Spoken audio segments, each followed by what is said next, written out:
In this video, I'm going to show you how to disable save and fill payment methods in Microsoft Edge in just a few simple steps. If you've ever wanted to stop Edge from offering to save your card details or automatically fill payment information while browsing, this guide is for you.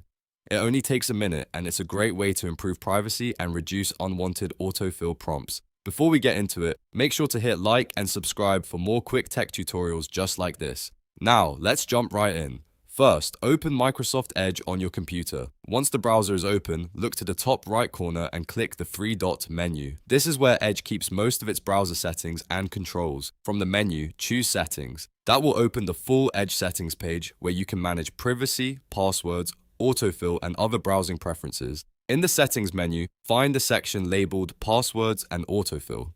This is the area where Edge stores options related to save login details, payment information, and forms. Click into that section, then select Payment Methods. On the Payment Methods page, you'll see the option called Save and Fill Payment Methods. This feature is usually turned on by default, which means Edge can save your payment details and fill them in automatically when you shop online. If you want to disable that behavior, simply toggle this setting off. Once the switch is turned off, Edge will stop saving and autofilling payment methods for future use. That means you will have more control over when and where your payment information is entered.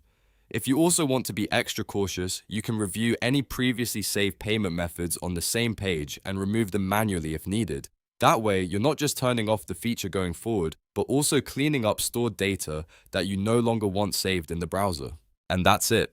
You've now disabled save and fill payment methods in Microsoft Edge. It's a quick change, but it can make a big difference if you want better privacy, fewer autofill suggestions, and more control over your browsing experience. If this tutorial helped you out, please hit the like button, subscribe to the channel, and turn on notifications so you never miss a new how-to video. Thanks for watching, and I'll see you in the next one.